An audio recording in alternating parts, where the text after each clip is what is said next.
하나님의 말씀은 누가복음 21장 34절에서 36절의 말씀입니다. 너희는 스스로 조심하라. 그렇지 않으면 방탕함과 술취함과 생활의 염려로 마음이 둔하여지고 뜻밖의 그날이 덫과 같이 너에게 임하리라. 이날은 온 지구상에 거하는 모든 사람에게 임하리라. 다 같이 읽으시겠습니다. 이러므로 너희는 장차 올 이 모든 일을 능히 피하고 인자 앞에 서도록 항상 기도하며 깨어있으라 하시니라. 아멘. 이 지구상에는 80억이 넘는 사람들이 살아가고 있습니다. 그 많은 사람들 가운데서 과연 하나님은 누구에게 가까이 하실까요? 뉴저지에 가면 프린스턴이라는 도시가 있고 거기에 프린스턴 대학, 프린스턴 신학대학원이 있는데 넬소 스트리트이라는 거리가 있습니다. 그 거리에 한 장로교가 있습니다.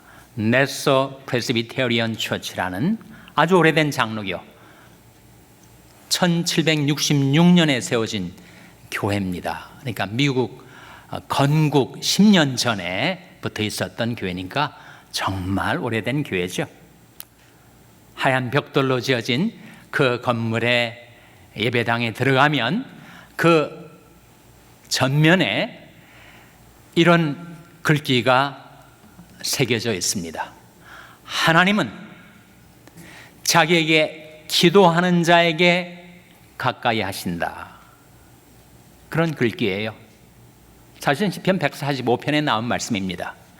여호와께서는 자기에게 간구하는 모든 자, 곧 진실하게 간구하는 모든 자에게 가까이 하시는도다. 하나님은 기도하며 사는 자에게 가까이 해 주십니다. 신명기 4장에 우리 하나님 여호와께서 우리가 그에게 기도할 때마다 우리에게 가까이 하심과 같이 그 신의 가까이함을 얻은 나라가 어디 있느냐, 그런 말씀이 나와요. 하나님은 우리가 기도할 때마다 우리에게 가까이 해주시는 하나님이십니다. 이번 주 수요일이 애쉬 웬스데이이고 사순절이 시작되면서 사순절 40일 특별 새벽 기도회가 시작이 됩니다. 우리에게 하나님 앞에 나와 기도할 수 있는 귀중한 은혜의 시간입니다. 왜 우리가 기도를 하며 살아야 하는가? 기도를 통해서 어떤 효능이 우리에게 임하는가? 세 가지를 여러분에게 증거하고자 합니다. 첫째로, 기도하며 살면 우리 마음과 몸이 가벼워집니다. 마태복음 11장 28절에서 30절 같이 읽겠습니다. 시작. 수고하고 무거운 짐진 자들아 다 내게로 오라. 내가 너희를 쉬게 하리라. 나는 마음이 온유하고 겸손하니 나의 멍에를 메고 내게 배우라. 그러면 너희 마음이 쉼을 얻으리니 이는 내 멍에는 쉽고 내 짐은 가벼움이라 하시니라. 수고하고 무거운 짐진 자들아 다 내게로 오라. 예수가 우리를 부르는 소리, 예수님의 초청이 여기에 나오지 않습니까? 수고하고 무거운 짐진 자들, 우리가 다 그렇지 않습니까? 인생을 살면서 수고하고 무거운 짐을 지고 살아가요. 그러한 우리를 부르시면서 수고하고 무거운 짐진 자들아 다 내게로 오라. 내가 너희를 쉬게 하리라고 약속하고 계시지 않습니까? 우리는 하나님께로 돌아올 때, 주님 앞에 나올 때 참 쉼을 얻게 됩니다. 어거스틴이 그의 참회록 결론 부분에 이런 명문을 기록하였습니다. 하나님, 당신께서는 당신 자신을 위하여 우리를 창조하셨습니다. 그러기에 우리가 하나님께로 돌아올 때까지는 우리에게 참 쉼이 없나이다. 우리가 하나님께로 돌아올 때까지는 우리에게 참 쉼이 없어요. 그래서 예수님의 말씀이 수고하고 무거운 짐진 자들아 다 내게로 오라. 내가 너를 쉬게 하리라. 나는 마음이 온유하고 겸손하니 나의 멍에를 메고 내게 배우라. 그러면 너희 마음이 쉼을 얻으리니 이는 내 멍에는 쉽고 내 짐은 가벼움이라 말씀하신 거죠. 히브리서 12장에 우리 인생을 경주에 비유를 하면서 이런 말씀이 나옵니다. 이러므로 우리에게 구름같이 둘러싼 허다한 증인들이 있으니 모든 무거운 것과 얽매기 쉬운 죄를 벗어버리고 인내로써 우리 앞에 당한 경주를 경주하며 믿음이 주여 또 온전케 하시는 이인 예수를 바라보자. 우리는 예수를 바라보며 표대를 향하여 경주자의 삶을 살아가는데 우리에게 필요한 것이 한 가지, 모든 무거운 것과 얽매기 쉬운 죄를 벗어버리라. 인생이 지고 사는 짐에는 두 가지가 있습니다. 하나는 죄의 짐이 있죠. 또 다른 하나는 염려의 짐이 있습니다. 죄짐이 얼마나 무거운지 자기가 과거에 지은 죄에 대한 죄책감, 정죄감이 몰려오면 내 양심이 괴롭고 무거운 묵직한 짐이 내 마음을 내리누르는 것 같아요. 내 죄짐을 주님께서 거두어 주셨습니다. 예수님을 가리켜 보라 세상 죄를 지고 하는 하나님이 어린 양이로다 하지 않았습니까? 예수님이 세상 죄 짐을 지셨는데 그 중에 나의 죄 짐도 포함이 된 거죠.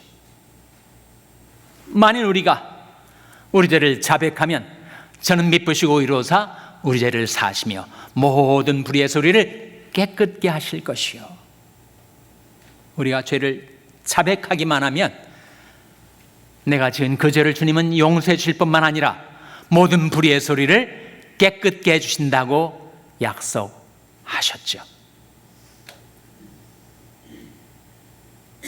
저가 빛 가운데 계신 것 같이 우리도 빛 가운데 행하면 우리가 서로 사귐이 있고 그 아들 예수의 피가 우리를 모든 죄에서 깨끗하게 하실 것이요. 하나님께서 이런 말씀을 하신 적이 있어요. 나 곧 나는 나를 위하여 너희 허물을 도말하는 자니 내 죄를 기억지 아니하리라. 사람이 죄를 지으면 그 삶이 풍파가 일어납니다. 죄는 우리가 아무것도 아닌 것처럼 심상하게 죄를 지을 수 있지만 그 죄는 반드시 후과가 있고 우리 삶을 뒤집어 엎는 전복성이 있어요. 그리고 그 지은 죄에 대한 기억이 나서 그 죄책감에 시달리게 됩니다.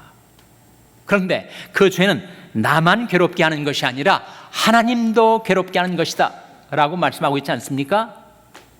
그러니 하나님 당신 자신을 위해서 나의 죄를 도말하신다 하는 말씀이죠. 나 곧 나는 나를 위하여 내 죄를 도말하는 자니 내 허물을 기억지 아니하리라.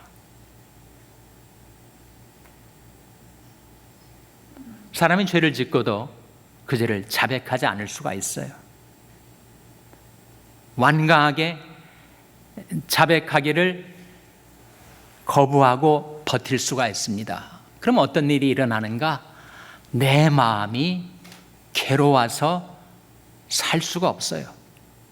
내가 도설치 아니할 때 종일 신음함으로 내 뼈가 쇠하였도다.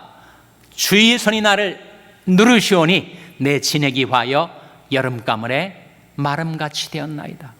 죄를 자복하지 않고 토해내지 않고 계속 죄를 품고 죄의 길로 행하며 살아가면 주님이 나를 사랑하시기 때문에 주의 손으로 나를 누르십니다. 내가 토설치 아니할 때 종일 신음함으로 내 뼈가 쇠하였도다. 주의 손이 나를 내리 누르시오니 내 진액이 화하여 여름가물에 마름같이 되었나이다. 내가 이르기를 내 허물을 여호와께 자복하리라 하고 주께 내 죄를 아뢰고 내 죄악을 숨기지 아니하였더니 주께서 내 죄악을 사하셨나이다.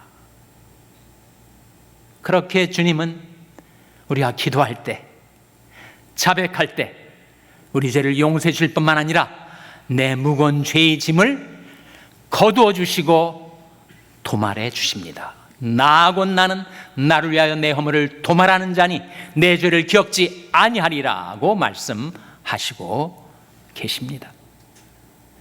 둘째로 우리 인생을 힘들게 하는 것은 바로 염려의 짐이에요. 염려하지 않고 사는 사람은 없습니다. 누구나 근심, 걱정, 무거운 염려의 짐에 눌려 살아가요. 그런 우리들을 향하여 하나님 말씀하시기를 아무것도 염려하지 말고 오직 모든 일에 기도와 간구로 너희 구할 것을 감사함으로 하나님께 아뢰라. 그리하면 모든 지역에 뛰어난 하나님의 평강이 그리스도 예수 안에서 너희 마음과 생각을 지키시리라 하셨습니다. 너희 염려를 다 주께 맡겨버리라. 이는 저가 너희를 권고하심이니라. 권고하신다는 건 돌아보신다, 돌보신다. 우리가 염려를 하나님께 맡기면 하나님이 우리의 삶을 돌보아 주신다는 거죠. 내 짐을 여호와께 맡겨버리라. 너를 붙드시고 의인의 요동함을 영영히 허락지 아니하시리로다 하셨어요. 어느 시골길에 할머니가 무거운 광주리를 머리에 이고 터벅터벅 길을 가고 있었습니다. 그때 소화꾼은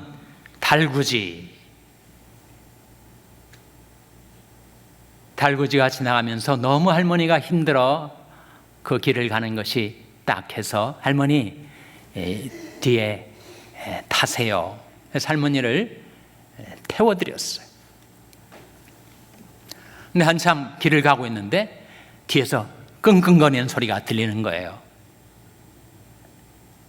그래서 마부가 뒤를 돌아봤더니 할머니가 무거운 광주를 여전히 머리에 이고 끙끙거리면서 타고 계신 거예요. 그래서 할머니 그거 왜 아직도 머리에 이고 계세요? 내려놓으세요. 그랬더니 할머니가 아니 나를 태워준 것도 고마운데 이 무거운 것을 내려놓기가 너무 미안하다고 그렇게 얘기를 했다는 거 아닙니까?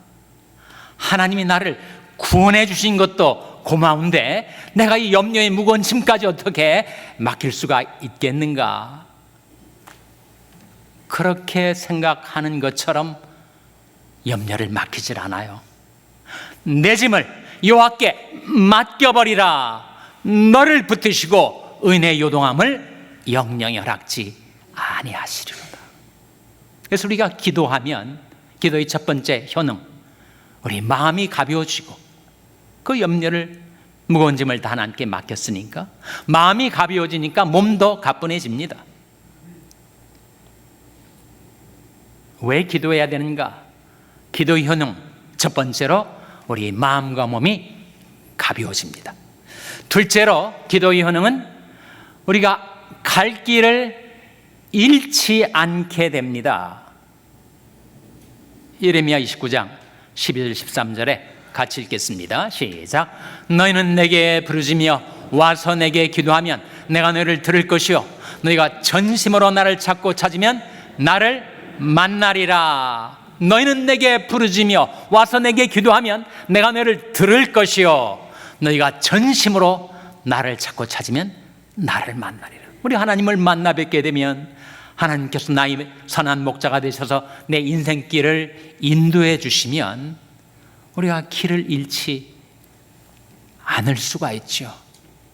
그러나 기도하지 않으면 우리는 방황하기 쉽습니다. 어디가 내가 살아갈 길인가 방황하며 헤매기가 쉽습니다. 그러나 우리 하나님 앞에 나와서 기도하면 하나님께서 나를 만나주시고 내가 가는 인생길을 인도해 주신다고 약속하고 있지 않습니까? 주의 백성을 구원하시며 주의 산업에 복을 주시고 또 저희 목자가 되사 영원토록 인도하여 주시옵소서. 우리 기도입니다. 오늘 본 말씀 누가복음 21장에 보시면 34절에서 36절 같이 읽겠습니다. 시작. 너희는 스스로 조심하라. 그렇지 않으면 방탕함과 술 취함과 생활의 염려로 마음이 둔하여지고 뜻밖의 그날이 덫같이 너에게 임하리라. 이 날은 온 지구상에 거하는 모든 사람에게 임하리라. 이러므로 너희는 장차올 이 모든 일을 능히 피하고 인자 앞에 서도록 항상 기도하며 껴있으라 하시니라. 예수님의 말씀 아닙니까? 너희는 스스로 조심하라. 그렇지 않으면 방탕과 술 취함과 생활의 염려로 너희 마음이 둔하여질 것이다. 사람이 방탕하고 술 취하고 온갖 염려를 지고 살아가면 마음이 둔하여지겠죠. 영성이 무뎌지겠죠. 내 마음이 무거운 짐에 짓눌리게 되지 않겠습니까? 그리고 뜻밖의 그날이 덫과 같이 너에게 임하리라. 방탕하며 술 취하며 헤매이다가 길이 아닌 곳에서 방황하다가 뜻밖의 그날이 덫과 같이 우리에게 임하게 된다고 경고하는 말씀 아니겠어요? 어떻게 거기에서 벗어날 수가 있는가? 이러므로 너는 장차올 이 모든 일을 능히 피하고 인자 앞에 서도록 항상 기도하며 깨어있으라. 근신하라. 깨어라. 너희 대적 마귀가 우는 사자같이 두다니며 삼킬 자를 찾나니 너는 믿음을 굳게 하여 저를 대적하라. 이는 세상에 너희 형제들도 동일한 고난을 당하는 줄 알미니라.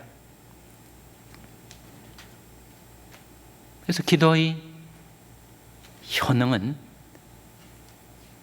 우리가 갈 길을 잃지 않게 되는 것입니다. 너희는 귀를 기울이고 내게 나와 들으라. 그리하면 너희 영혼이 살리라 하셨죠. 기도가 단순히 우리의 소원 성취를 이루는 방편이 아닙니다. 기도의 본질적인 의의는 우리는 기도를 통해서 하나님이 뜻을 발견하고 그 뜻을 행할 수 있는 능력을 얻는 것입니다. 우리가 기도하다 보면 늘 말씀을 듣죠. 설교 말씀도 듣지만 성령께서 내 마음속에 들려주시는 세미한 영적인 음성을 듣게 됩니다. 그러면서 내가 행할 길이 어딘가를 발견하게 되죠. 그게 기도의 효능입니다. 이러므로 무릇 경건한 자는 주를 만날 기회를 타서 주께 기도할지라. 진실로 홍수가 범람할지라도 저에게 미치지 못하리이다. 내가 너희 갈 길을 가르쳐 보이고 너를 주목하여 훈계하리로다. 우리가 기도할 때 주님께서 나를 만나주시고 내 갈 길을 나타내 보여주시고 그 길로 계속 갈 수 있도록 우리를 붙들어 주시고 인도해 주신다 하셨으니 기도의 두 번째 효능은 바로 갈 길을 잃지 않게 됩니다. 기도의 세 번째 효능, 우리의 삶이 풍성해집니다. 요한복음 10장 10절 말씀 같이 읽겠습니다. 시작. 도적이 오는 것은 도적질하고 죽이고 멸망시키려는 것뿐이요 내가 온 것은 양으로 생명을 얻게 하고 더 풍성히 얻게 하려는 것이라. 도적이 오는 것은, 도적은 도적질하죠. 그리고 다 뺏은 다음에 죽여버리죠. 그 다음에 구렁텅이에 내던져 버립니다.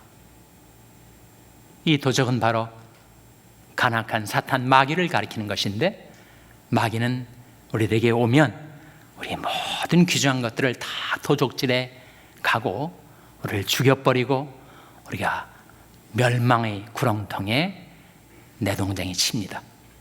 그러나 내가 온 것은, 예수님 말씀이죠, 내가 온 것은 양으로 생명을 얻게 하고 더 풍성히 얻게 하려는 것이라. 기도하면 우리는 우리의 삶이 풍성해집니다. 너희가 내 안에 거하고 내 말이 너희 안에 거하면 무엇이든지 원하는 대로 구하라. 그리하면 이루리라 약속하지 않았습니까? 하나님께서 바벨론 포로로 잡혀갔던 이스라엘 백성들을 구출해내시고 해방시키기 위하여 고레스라는 하는 인물을 쓰셨어요. 사이러스라고 하는 이 고레스 왕은 이스라엘 왕이 아니라 이방 왕이었습니다. 페르시아 왕이었어요. 네, 페르시아 왕 고레스가 바벨론 포로로 잡혀왔던 그 이스라엘 백성을 구출하기 위하여 바벨론을 치고 그들을 해방시켜서 이스라엘 땅으로 돌아오게 했죠. 그 하나님의 뜻을 받들어 살려 하는 고레스에게 주신 약속이 이것입니다.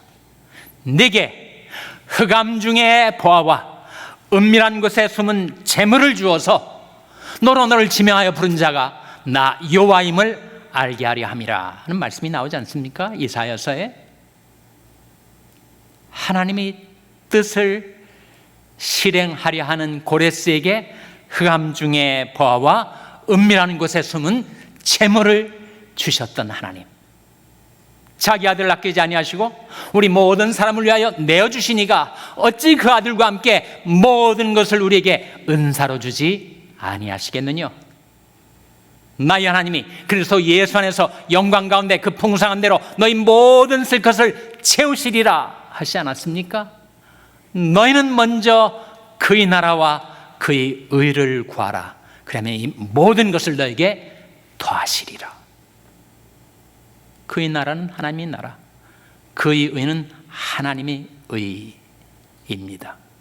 하나님의 나라와 하나님의 의를 먼저 구하며 살아가는 자에게 하나님께서 이 모든 것을 더해 주시겠다고 약속하신 거죠. 우리가 사순절 40일 특별 새벽 기도를 앞두고 있는데 왜 기도하며 살아야 하는가? 기도 효능 3가지. 첫째로 기도하면 내 마음과 몸이 가벼워집니다. 둘째로 기도하면 내가 갈 길을 잃지 않게 됩니다. 셋째로 기도하면 하나님의 그 풍성하신 부요와 축복의 공급을 힘입어서 내 삶이 풍성해집니다. 이번 사순절 기간에 마음을 작정하시고 준비하시고 40일 새벽 기도에 참여하셔서 하나님이 기도를 통해서 우리에게 베풀어 주시고자 하는 그 효능과 권능, 부요와 축복을 받게 되시는 여러분 한 분 한 분 되시기를 주님의 이름으로 축원합니다. 기도하시겠습니다. 하나님 아버지, 저희들이 기도하며 살 수 있는 이 귀중한 은혜와 특권을 저희들에게 주신 것을 감사드립니다. 여호와께서 나의 음성과 간구를 들으심으로 내가 저를 사랑하는도다. 그 귀를 내게 기울이셨으므로 내가 평생에 기도하리로다. 날마다 하나님 앞에 나와 기도하며 살게 해주시기를 바라옵고 예수님의 이름으로 기도하옵나이다. 아멘.